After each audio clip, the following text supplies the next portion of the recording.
Assalamualaikum warahmatullahi wabarakatuh. Hai Sobat Sehat RSSA, saya Devi dari IPS Non-Medik Rumah Sakit Saiful Anwar, Malang. Assalamualaikum warahmatullahi wabarakatuh. Halo Sobat RSSA, dengan saya Cita dari IPS Non-Medik Rumah Sakit Saiful Anwar, Malang. Assalamualaikum warahmatullahi wabarakatuh. Hai Sobat Sehat RSSA, saya Setiawadi dari IPS Non-Medik Rumah Sakit Saiful Anwar, Malang.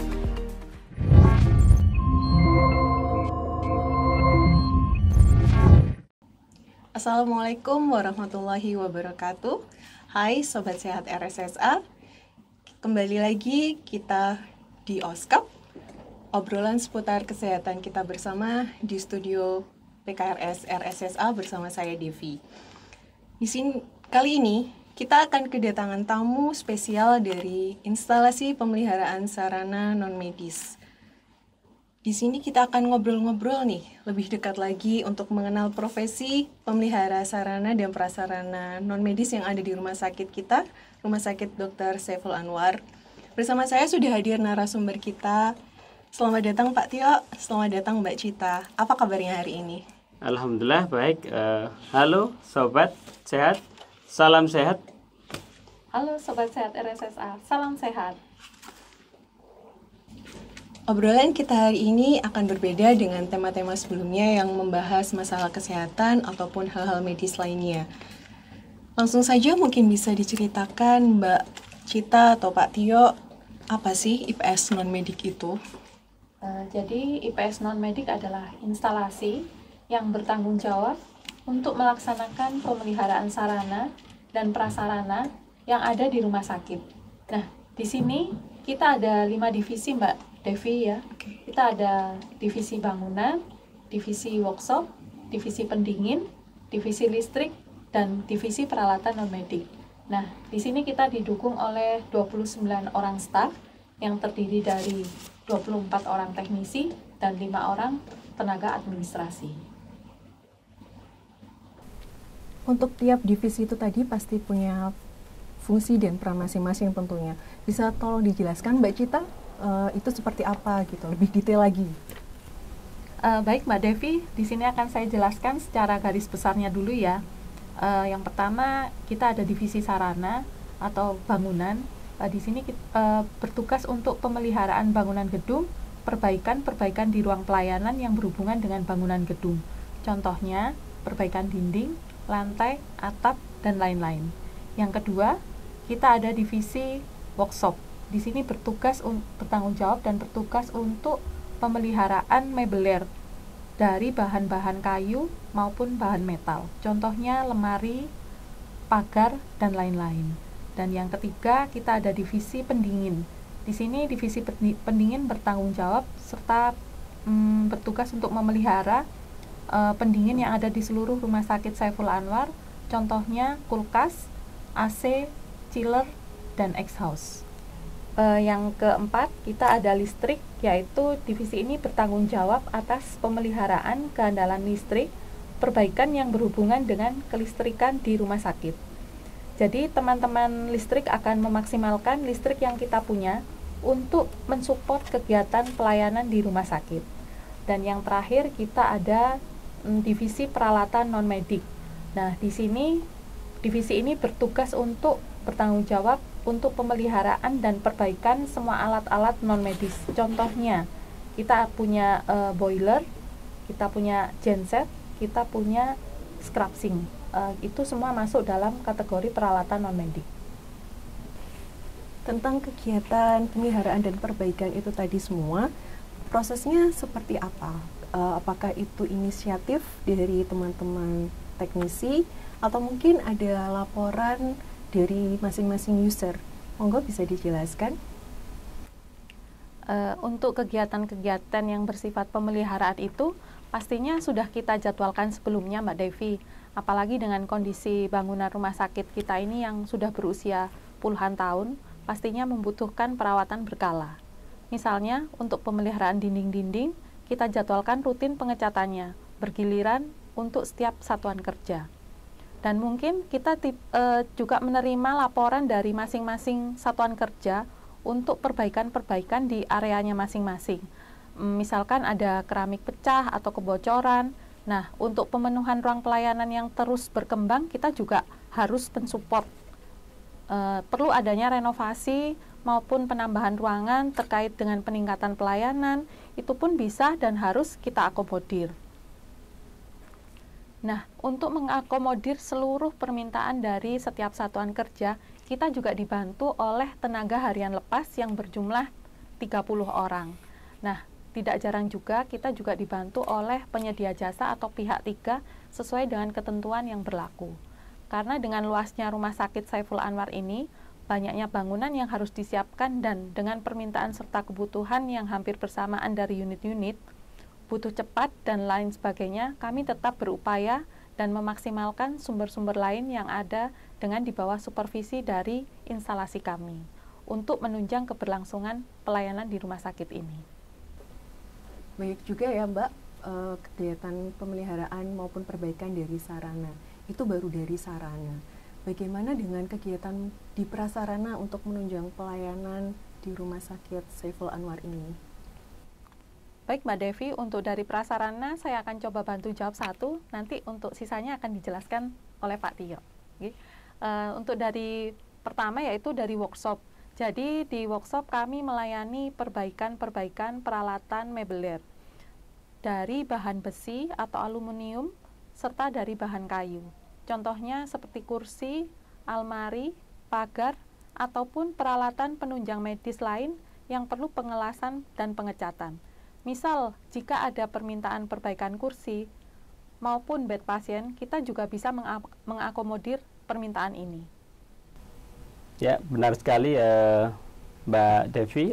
Teman-teman dari workshop ini juga terkadang membantu atau kolaborasi dengan teman-teman dari divisi lain. Contoh seperti pengerjaan AC. Dalam AC tersebut ada dudukan misalnya yang patah.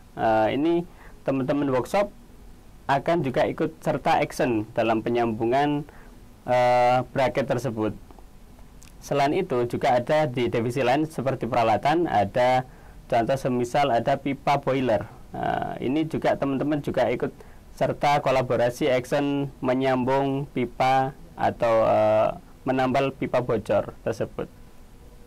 Jadi kegiatan pemeliharaan sarana yang ada di rumah sakit ini memang harus terkait satu sama lain ya Pak ya. Tadi kan disinggung masalah AC, ada juga di peralatan non-medik tuh. Itu seperti apa ya Pak kegiatan pemeliharaannya, perbaikannya seperti apa? Sekalian dijelaskan lebih lanjut untuk divisi-divisi yang lain di prasarana. Ya Mbak, untuk di bidang AC ini pemeliharaan tidak kita lakukan secara sendiri mandiri. Jadi di tempat kita ada yang namanya istilah vendor. Vendor ini membantu kita dalam pemeliharaan dari sekian jumlah AC yang ada di rumah sakit. Begitu banyaknya, ada kisaran antara 300 sekian. Ini kita dibantu vendor. Dan sisanya akan kita pelihara sendiri dengan kemampuan SDM yang ada. Nah, sedangkan untuk keluhan AC biasanya dari user, masing-masing user satuan kerja ini mengeluhkan paling banyak AC tidak dingin atau terkadang juga ada kebocoran pada AC. Contoh AC di ruang mana, misalkan ini ada laporan AC tidak dingin, kemudian airnya bocor. AC-nya bocor. Ini terdapat genangan air biasanya karena dalam penampung AC tersebut terdapat air yang kemudian mampet dari jalurnya tidak dapat terbuang sehingga meluber ke tembok. Ini biasanya teman-teman dari IPS akan survei. Setelah survei terdapat temuan kesalahan pada sistem fungsi, ini kita calling ke vendor yang memelihara AC tersebut. Setelah memelihara calling, kemudian AC akan dieksekusi sesuai dengan prosedur yang kita punya. Nah, sedangkan untuk kelistrikan ini kita berupaya untuk pemeliharaan mandiri tanpa menggunakan vendor. Jadi berbagai macam kerusakan yang ada di rumah sakit, berbagai macam keluhan, ini biasanya contoh pada konsleting. Konsleting entah itu saklek tidak berfungsi atau terbakar pada terminal stop kontaknya, ini kita upayakan kerjakan sendiri. Berikut juga penggantian lampu. Nah, sedangkan untuk upaya saat ini adalah penghematan. Penghematan saat ini kita mulai dengan penggantian lampu pijar beralih ke lampu LED dengan daya watt lebih rendah. Selain itu juga ada inovasi dari lampu penerangan jalan yang awalnya kita pakai jaringan listrik PLN beralih ke solar cell. Nah, solar cell ini memanfaatkan tenaga matahari yang dirubah menjadi tenaga listrik dalam penyimpanan baterai kemudian disalurkan ke lampu. Nah, ini upaya kita untuk menghemat energi di rumah sakit agar pembiayaan tidak semakin membengkak. Nah, ngomong-ngomong nih Pak Tio, tadi kan juga sudah sempat disinggung ya oleh Pak Tio beberapa keluhan dari user, dari teknik unit atau maupun dari satker-satker itu, beberapa mungkin dari AC yang bocor atau ada AC yang tidak dingin itu. Mungkin sebab-sebab kenapa itu bisa terjadi itu apakah mungkin juga ada akibat dari pemakaian kurangnya kesadaran dari masing-masing user untuk menggunakan sarana dan prasarana yang sudah disediakan di rumah sakit ini gitu. Mungkin bisa diberikan sedikit tips ataupun triknya gitu Pak. Mungkin bisa dari AC juga, pemakaian AC yang baik seperti apa, ataupun pemakaian listrik yang benar seperti apa, biar sobat sehat RSSA ini bisa lebih care, lebih peduli terhadap apa yang sudah disiapkan untuk menunjang pelayanan di rumah sakit ini. Nah, tips-tips untuk efisiensi energi pada AC ini yang perlu kita perhatikan adalah pertama desain ruangan. Desain ruangan ini sangat menentukan konsumsi energi pada AC tersebut. Kenapa? Karena kalau kita tidak memperhatikan, contoh misalkan dalam sebuah ruangan ini desainnya adalah desain ruangan yang lama, bangunan seperti bangunan joglo atau yang lain sebagainya, ini kan ada sela-sela udara atau lubang-lubang udara yang belum tertutup karena menganut pada sistem joglo atau desain lama. Nah, ini manakala AC bekerja maka akan tercampur dengan udara luar. Nah, dengan bekerjanya AC secara terus-menerus karena tercampur dengan udara luar sehingga tidak tercapai suhu yang kita maksudkan, maka konsumsi energi listrik akan terus-menerus bekerja sehingga AC menimbulkan panas. Dengan panasnya AC tersebut, maka konsumsi akan meningkat lebih tinggi. Nah, kemudian yang kedua, perilaku. Nah, perilaku ini sangat menentukan efisiensi energi pada kelistrikan rumah sakit. Nah, contoh, AC kita hidupkan, namun kondisi ruangan pintu terbuka. Nah, ini juga akan menimbulkan panas berlebihan pada kompresor AC. Kenapa? Karena AC akan terus-menerus menyesuaikan suhu yang ada di ruangan, sementara suhu di ruangan akan tercampur dengan udara yang luar karena pintu terbuka. Nah, dari sini bisa kita cermati bahwasanya penggunaan AC harus bijak dalam pengertian dan pemahaman kinerja AC. Kemudian yang ketiga, matikan AC manakala tidak dibutuhkan. Nah, kemudian untuk listrik, nah ini perlu kita perhatikan. Manakala pagi hari biasanya kita lalai untuk mematikan lampu. Nah, ini juga akan berpengaruh terhadap kinerja lampu. Karena apa? Saat pagi hari adalah jam-jam efektif manakala kita bekerja. Konsumsi daya bertambah, lampu belum dimatikan, maka pembengkakan konsumsi energi listrik akan terus bertambah. Kemudian yang kedua, hindari penumpukan sambungan kontak atau stop kontak. Kalau istilahnya di sini kita bilang T stop kontak ya. Ini akan menimbulkan friksi magnetik apa sambungan kelistrikan. Ini akan menimbulkan gesekan yang berakibat panas karena beban dari T tersebut. Nah, desain pada kelistrikan kita ini sudah mengacu pada standar, yang mana stop kontak yang sudah kita sediakan adalah desain beban yang sudah terancang secara standar. Nah, jadi manakala kita tambahkan T stop kontak, maka bertambah pula energi listrik melebihi desain yang kita rancang. Nah, ini akan berakibat pemborosan pada energi listrik di Rumah Sakit Saiful Anwar Malang. Nah, kemudian ada lagi ini Mbak, ini lift yang sering trouble lagi. Ini biasanya terjadi karena kesalahan pengguna. Selain umur lift kita yang sangat tua ya, bisa dibilang dikatakan tua karena ada yang berusia lebih dari 10 tahun, yang mana standarnya mungkin bisa 5 tahun kita pembaruan. Nah, ini bisa terjadi karena perilaku pada penggunanya. Ini biasanya over capacity.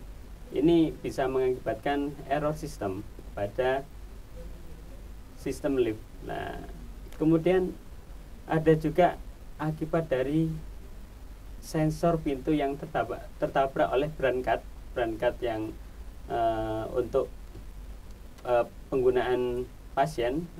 Ini bed pasien. Biasanya teman-teman kita tergesa-gesa masuk untuk